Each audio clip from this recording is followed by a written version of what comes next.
Thank you very much, Steve. So Ken Rafa sends his regrets. He cannot be here for this award presentation due to family commitments, but he asked me to stand in his place and offer a brief introduction to Staffan. So Ken prepared these slides and forwarded them to the group to honor Staffan Lindgren as this year's Founders Award winner.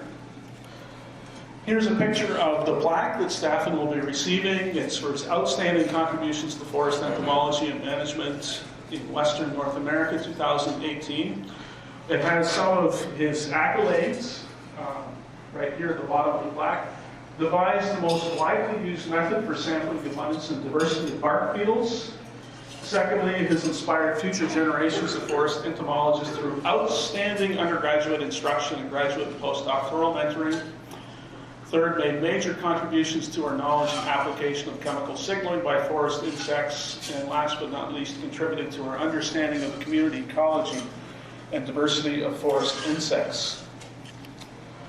As a researcher, Staffan has been incredibly productive. 95 peer-reviewed scientific papers, 5 book chapters, a monograph, proceedings. Ken solicited letters from John Borden, myself, and John Spence, and he's highlighted some of the things in the letters here. John Borden noted that Staffan has discovered herbidome, which has practical utility with Gene Ammon, discovered the striped ambrosia beetle, can be partly managed by mass trapping with John McLean and Terry Shore. I provided some insight from Staffan establishing the Forest Insect Research Group at UNBC that I was a part of for a number of years with Cassine Huber and Lisa Poirier. And Staffan's made numerous contributions to our understanding of chemical ecology. And John Spence noted that Staffan has elucidated the role of ants in ecological functioning and biodiversity of Western Canadian forests. As an educator, Staffan was a terrific mentor. He supervised 15 graduate students. He served on a supervisory committee of 28 additional graduate students, 2 postdocs, an external thesis examiner for 10 students at 4 universities. And we could add to this, he was an outstanding faculty mentor as well at UNBC.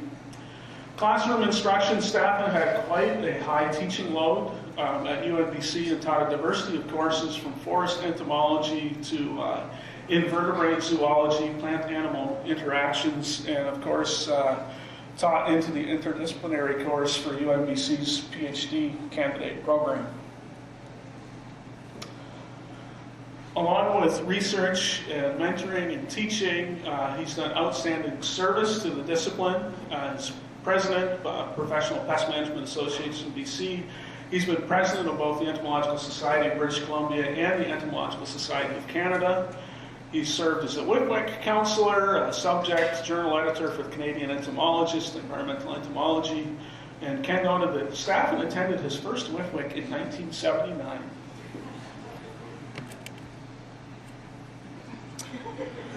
Most of us, I'm sure, know the name Staffan Lindgren for the Lindgren funnel trap.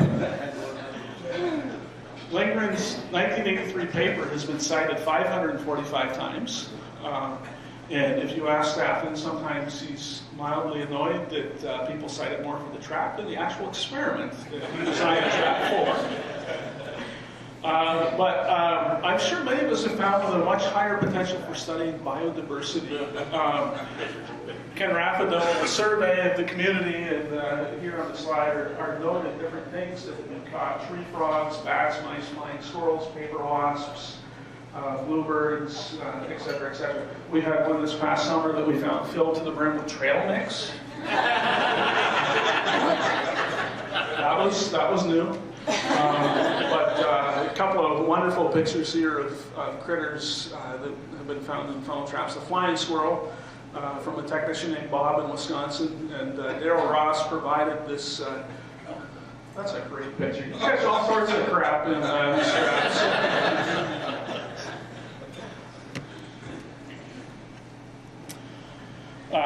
Staffan has been a friend and colleague to, I'm sure, all of us in this room.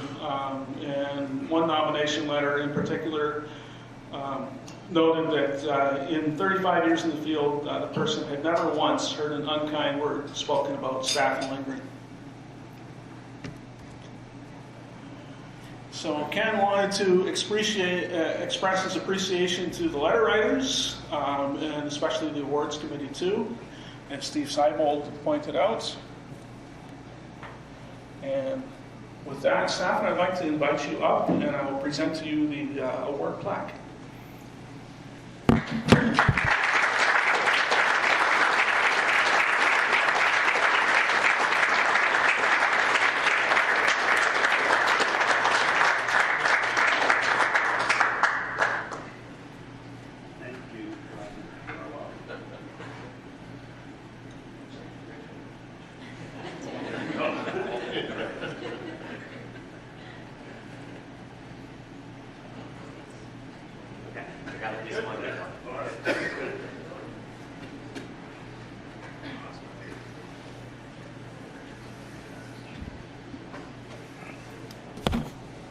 So I guess it's my turn. So you can tell that must be something wrong with the process when Ken Raffa gets this award after I do. That just doesn't sound right. Anyway, I'm going to try to load my presentation here, and I can add to the funnel trap uses that in Mexico they would steal them, disassemble them, and use them to feed chicken. And I've used them to grow tomatoes.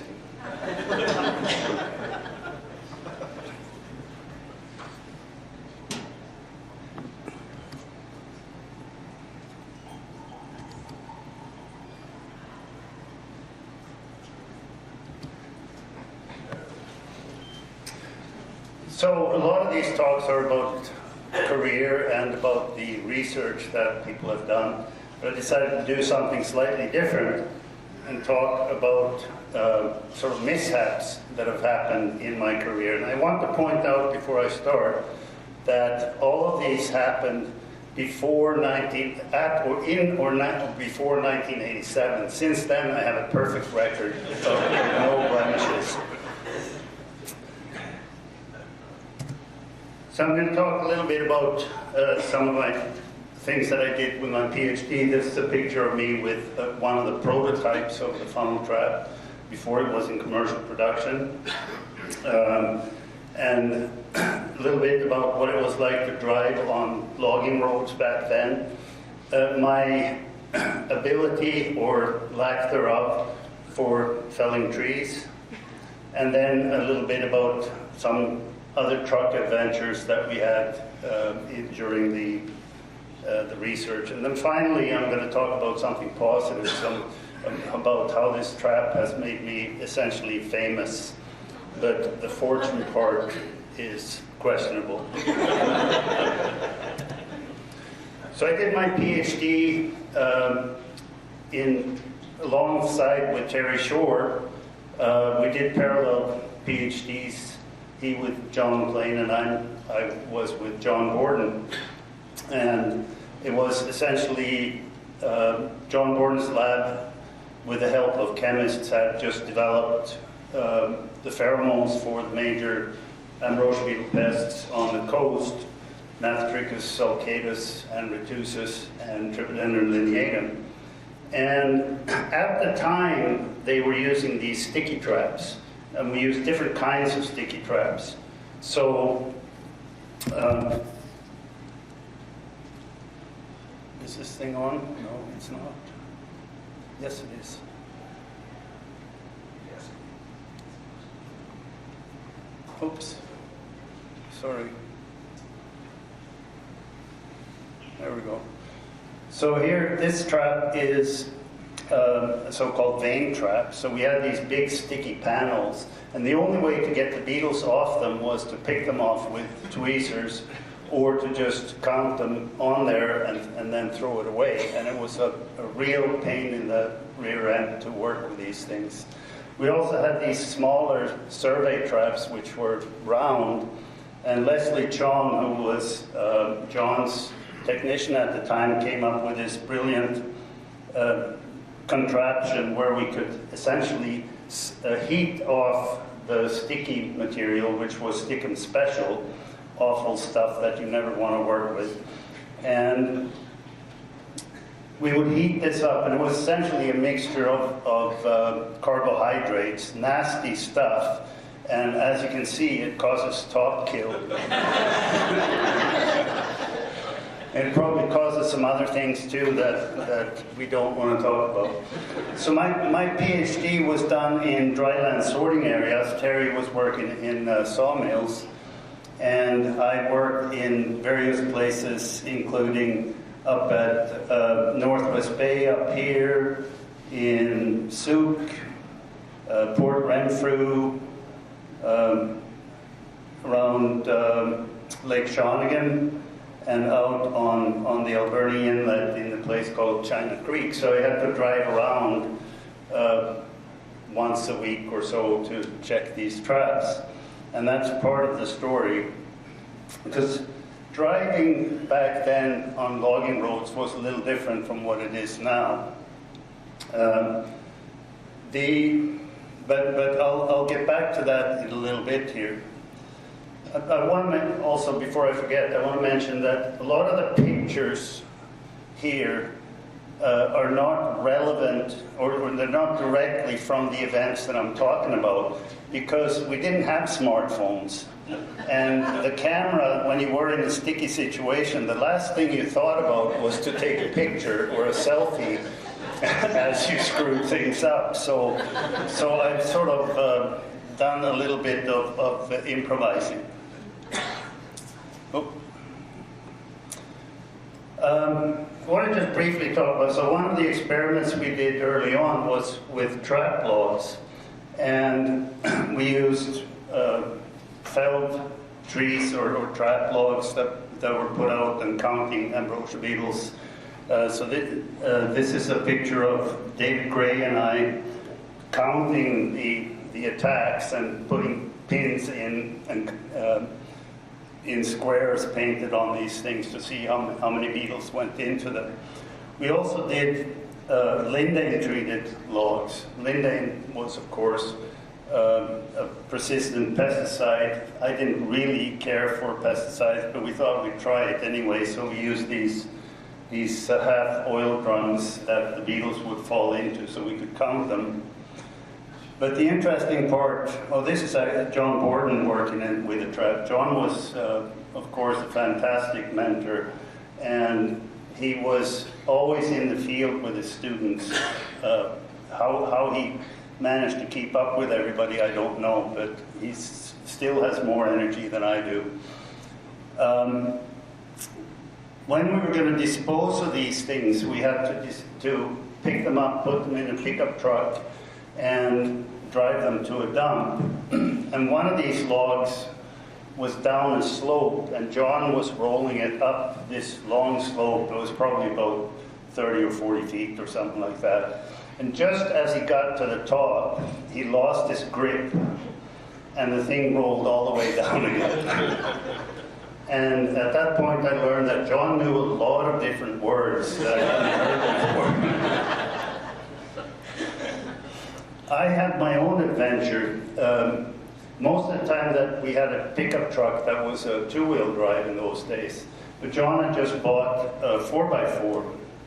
And one of these logs was sitting in kind of an awkward situation where it would be difficult to get at it.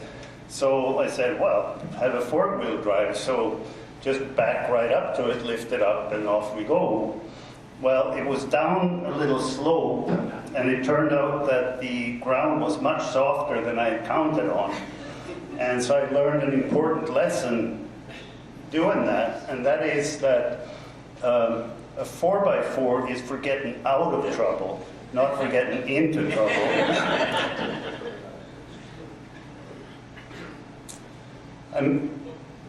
So some of the places that we worked were they had these big machines. Of course, this is a loader. So the trucks, these big trucks, off-road trucks, would come in, and these loaders would pick up the whole load and take it off. And sometimes the trucks would come in and they'd only have one log on. That was enormous size, of course. And I actually saw several cases, and one that I remember in particular at Souk Dryland Sort, where it tried to pick up the log and it couldn't. So the back end of the loader lifted up and had to push the log over the tarmac to get it into position because it was too heavy. And so those were the days when we had some big trees. We did a lot of driving on these logging roads, and back then we didn't have radios, two-way radios, so we had no idea if there were trucks on the road coming at us or going in front of us. And the safety instruction we had was essentially that if you don't have anywhere to get off the road, just hit the ditch. And we had some other things too about watching for dust clouds and so on and so forth, but that was the safety instruction for driving on these roads.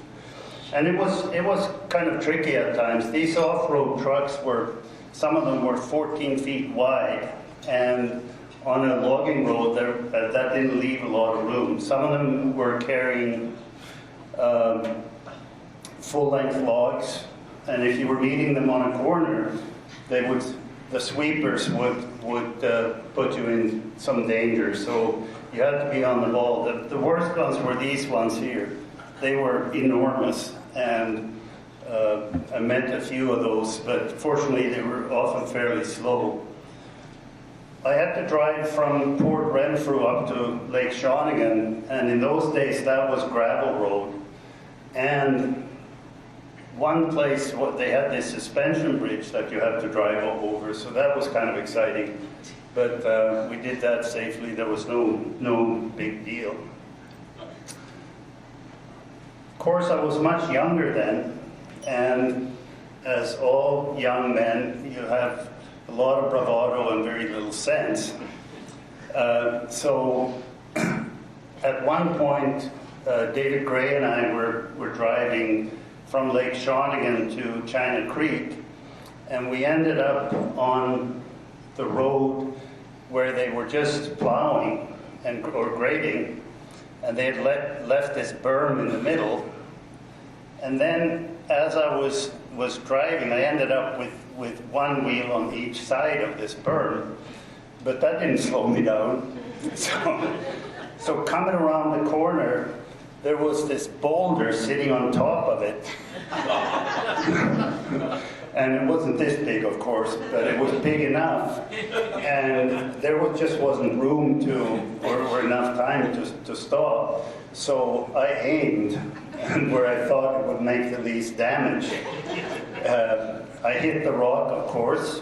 We got out, everything seemed fine. Went on, did our thing, drove back to Vancouver. And then when we got back, I said to Leslie, we better take this in and just to make sure that it's okay. And I found out later that apparently the wheel had been knocked in such a way, or the mechanism, that the wheel was essentially hanging on with some kind of pin. I'm not quite sure what, but it could have fallen off at any time. So that was a bit of a lucky break. We had other things that we dealt with, bears that you still deal with today. Port Renfrew was a particularly interesting place because the dryland sort was right next to the garbage dump, and the bears would come down to the garbage dump and feed, and then they'd go into the dryland sort where the traps were and rest. And so every time you went to check traps, you had to sort of make sure that you didn't stumble across a bear. I did once. Fortunately, the bear went the other way, so everything worked fine. Another event that happened at Northwest Bay was with David Gray as well, and he stepped on a yellow jacket nest and got about 30 stings. So I took him into Parksville a medical clinic to get some antihistamine shot or whatever it was that they gave him. And then we got back and we had to empty this trap. So I dressed up in this very nice outfit and armed with some wasp spray and dispensed with the nest so we could do our work. Okay, I got through my PhD in one piece, and the next part of my career was as a postdoc in John McLean's lab. Now, John had a student at the time who was Tim Abada, and Tim is a forest health officer in Victoria with the BC Forest Service, and Tim was working on Barbara colfaxiana, so the Douglas fir cone moth, and he needed some moths. So I volunteered to help out, and we decided to go up into Princeton area, and we'd get permission to fell a tree. So they told us where we could go and so on and so forth. And I had a little basic training on chainsaw, handling a chainsaw and whatnot. And so I thought, well, we can go up there and fell a tree, surely. And so up we go. Well, it's fairly steep terrain there. And trees tend not to sort of, they tend to lean the wrong way a lot of the time. So we wandered around for a while looking at trees and decided that, well, there was a tree that we thought we could make fall sort of along the slope rather than down the slope. Well, of course, that didn't work to plan because I wasn't a logger, so I didn't know exactly what I was doing. And before long, the chainsaw was pinched, and here we were. And what other tool did we have? Well, we had a little hatchet. So now we attacked the tree from the other side with the hatchet, and eventually the tree went down. Well, of course, it went down the slope, and we were too close to the road, so it actually fell across the road. So now we had a hatchet to deal with to get the tree off the road. And coming down to the road to look at the disaster, we realized, oh boy, the van was parked right there. But it was fortunately a little further down the slope, so the tree missed the van, and that would have really been something. The chainsaw bar was completely destroyed, so I was embarrassed about this, of course, and so I went to a place, bought a new chainsaw bar, and put the chain back on, and everything was hunky-dory. Well, fortunately, I was the first one to use the chainsaw after that event, so I was going to go out and get some pieces of log at UBC Research Forest for roach beetle rearing. And I got out there and I started cutting the tree, and it wouldn't cut. It was just completely impossible. It took me a while to figure out that I had actually put the chain on backwards. So my career as a logger kind of ended right there.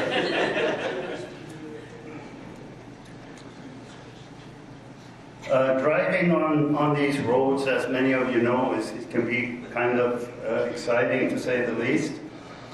After I started working with Ferrotech, we got some money to look into mass trapping of Douglas fir beetle and some other bark beetle species. And one of the places that we worked at was between Merritt and Spence's Bridge in British Columbia, if you know what that is. And it was up a fairly steep road. By now we had advanced to the point where we had actually a radio scanner, so we could listen for trucks on the road. The only problem with that is that the truckers only call if they hear somebody else calling, and as a scanner you can't call. So I had one incident where we were coming up and I had my private little Nissan diesel truck that was baby blue, and we came up on this narrow road, and here comes a logging truck downhill at us. And then I hear on the scanner, oops, almost got myself a little truck there.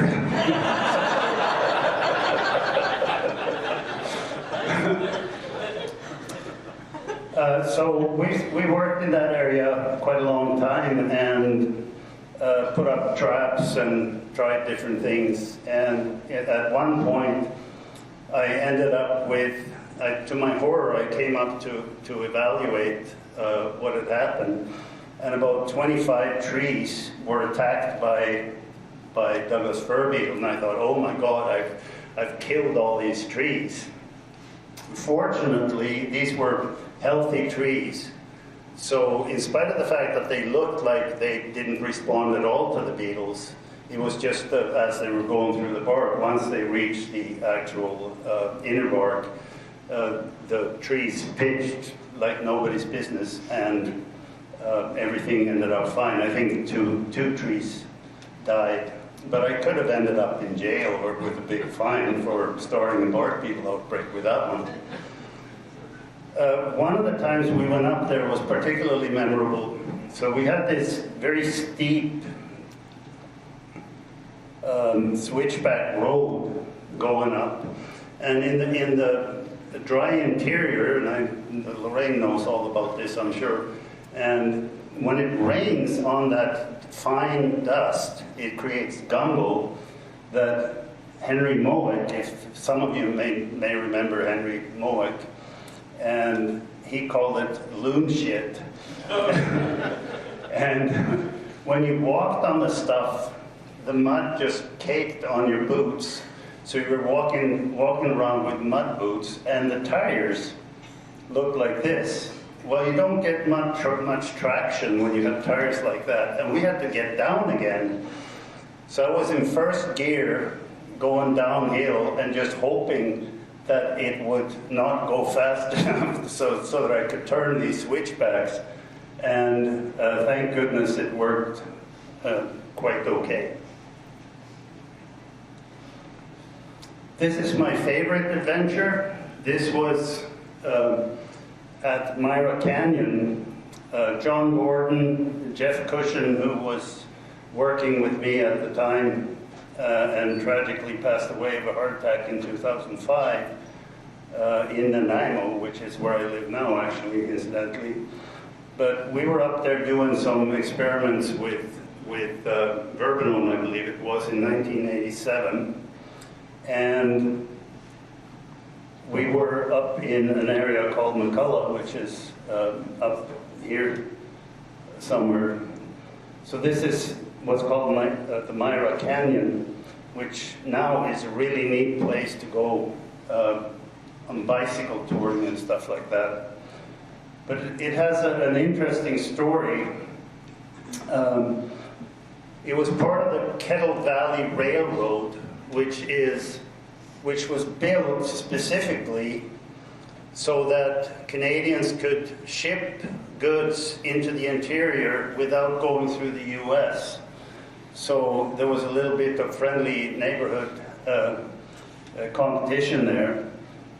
Of course, the terrain is very difficult, so it was very steep terrain, big canyons and so on. And this guy, McCullough, was the engineer, and he did a pretty remarkable job in building this. And if you're interested in this, I highly recommend reading this McCullough's Wonder, because he essentially built a railroad where you shouldn't be able to build railroads. He essentially built it on the side of the slope instead of across over land. And it didn't operate for that long. So it operated from 1915 to 1961 and a few parts until 1989. And now, like I said, it's just a tourist place. But it's just a fabulous place. And the first time I ever saw this place was during this particular adventure that I'm going to tell you about. So we were staying in a motel in Penticton, which is down at the bottom of Lake Okanagan, and we were working up at the top here. Here's Myra Canyon, here's McCullough, and we were working in this area. And to drive back to the motel, you'd have to drive out and then down the road, back to Kelowna, and then down, which was about 2 hours, 2.5 hours, something like that. And we were standing at one of the first trestles, and we looked at it and said, this looks pretty good. And looking at the map and saying, well, it's not that far to go down the old railroad bed. So between the three of us, we decided that, okay, well, let's go that way. Seemed like a good idea at the time. The research itself is described in this paper, and anyway, so this is sort of the way the place looked. Of course, they had ripped out all the railroads, but the ties were still there, and everything looked like in pretty good shape. But this is what it looked like, pretty much. This is not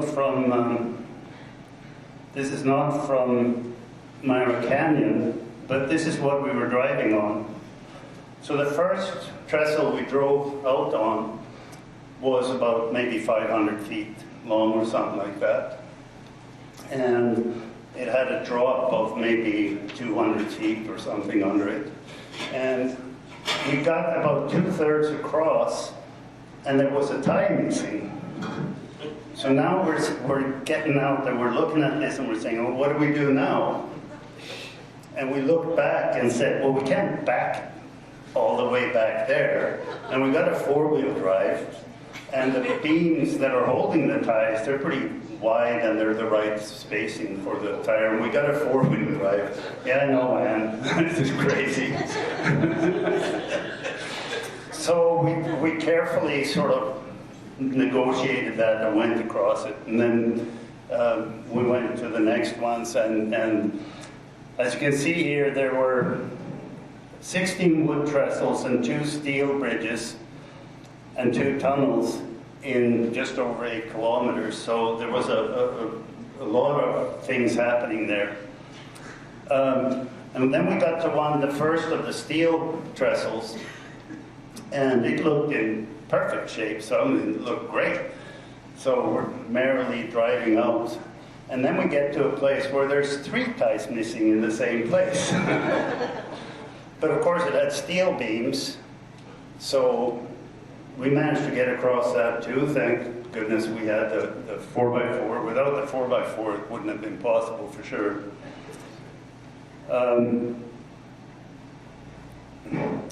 Fortunately, John was a good driver, so we did not end up like that. And we got past all the trestles. Well, now we got into another problem. So we're driving along, and lo and behold, there was a slide across the railroad bed. So we couldn't go there, but someone had been there before us, and they had essentially driven down the side and around. And again, because we had a 4x4, we could do that.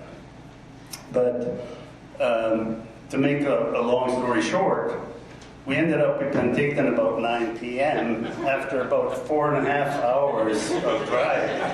But on the positive end of things, I fell in love with that place, and I thought, well, this has to be saved. And to my delight, they actually restored the area, made it safe for bicycles and so on. This was after a few people had fallen off and died when they went there anyway. And it's become sort of a tourist trap. That went on for a number of years. And then in 2003, we had the Okanagan Mountain Park fire, and it took out a whole bunch of trestles. And it was traumatic for someone like me who really enjoyed that place. But some volunteer organization collected money, and they rebuilt all the trestles. And they did a fantastic job. They didn't have to build them to exactly the same specification because they didn't carry trains, of course. They only carried bicycles. But we were back there on a bike trip, and it looked just beautiful after the fire when they had restored it. So that was really nice. So this is a picture I took of some of the rebuilt treasures. So this was taken in 2009. And you can see the fire damage all over the place here. This is a photograph from the web of one of the trestles burning.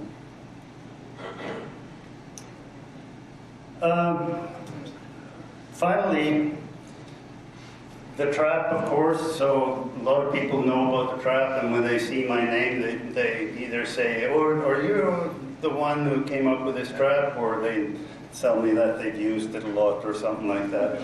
But this was my moment of feeling really famous. So I was invited down to the University of Arkansas in 2014 to give a talk. And they had a graduate student, Michael Skvarla, who is now the director of the Insect Identification Lab at Penn State. And he was using these different colored traps. And as a speaker, you went out for dinner with the students, and he had taken these traps with him, and he wanted me to sign them. I felt like a rock star. And so that made it all worth it. There's probably many other stories I can say, but none of my career would have been possible without the support of my family. My wife Lori, who's over there by the door, and my sons, and a daughter-in-law, and daughter-in-law to be, perhaps. John Borden, of course, John McLean, Les Safranik, and Terry Shore. I worked at Fairtech for a long time, and then was lucky enough to get a job at UMBC at University of Northern British Columbia as one of the chartered faculty members, and had a wonderful time up there. And this is a picture from the days when we had what we call the Forest Insect Research Group that Brian talked about. And here's Brian and some of the students and CFS technician that we had working up there.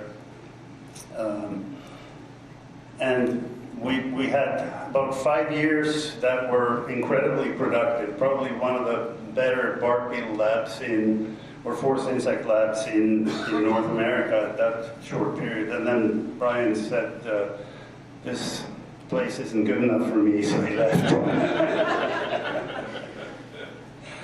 But he told me yesterday that he misses us.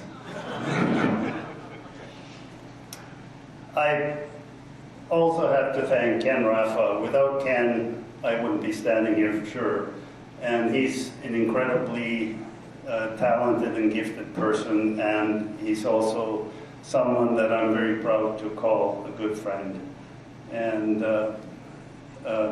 with that, I'll just say thank you, and if anybody has any questions, I'll try to answer them.